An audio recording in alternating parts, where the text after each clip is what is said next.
महाराज जी, अकाल में स्वाध्याय करने से क्या क्या हानियां होती हैं? अकाल में स्वाध्याय की चर्चाएं आचार्यों ने की हैं। पूज्यवर वीरसेन स्वामी महाराज ने अलग अलग अकाल का बताया, बहुत अच्छा विस्तार से वर्णन किया।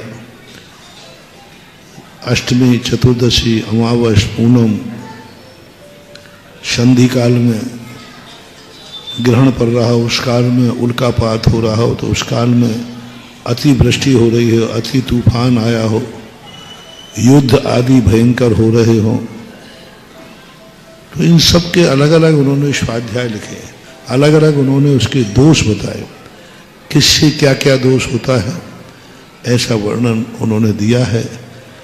अब आप लोग जो सामान्य ग्रंथ पढ़ते हैं प्रथमान युग आदि के, तो एक सामान्य रूप से माने जाते हैं। स्वाध्याय में तो प्रवचन भी आता है, लेकिन उसको नहीं लिया।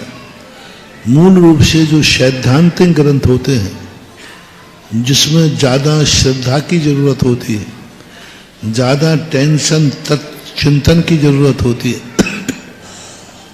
ऐसे ग्रंथ, जहाँ जो रहस्यमयी ग्रंथ होते हैं, जिनमें मां तर्क नहीं चलता, श्रद्धा चलती है, जैसा है वैसा स्वीकार करना है, ऐसे ग्रंथों को सैद्धांतिक ग्रंथ कहते हैं।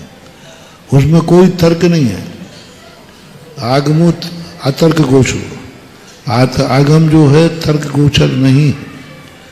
ऐसे ग्रंथ जिनमें तर्क नहीं चलता है, अब 14 गुणस्थान होते हैं तो होते हैं, अग्नि गर्म होती है तो होती है, आंखें देखती हैं, कान सुनते हैं, इसमें क्या तर्क दें? देखते हैं, सुनते हैं, अनादिकाल से चला आ रहा है।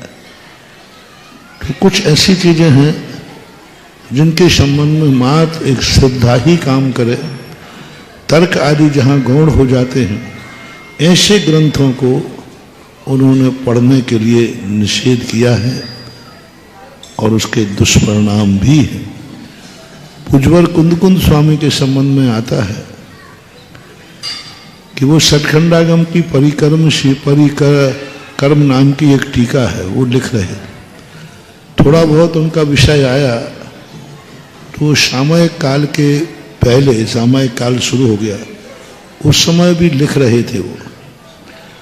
तो अकाल में स्वाध्याय करने से उनकी गर्दन ही टेढ़ी हो गई। अपन लिखते ना ऐसे करके, तो उनने जब देखा कि गर्दन सीधी हुई नहीं, तो उनका नाम वक्र ग्रीवाचार्य रख दिया गया। गर्दन जिनकी टेढ़ी हो गई अकाल में स्वाध्याय से, ऐसा क्यों बदलती है? कोई प्रमाणिक चीज नहीं मिली, उनको वक्र ग्रीवाचार्य कहते हैं।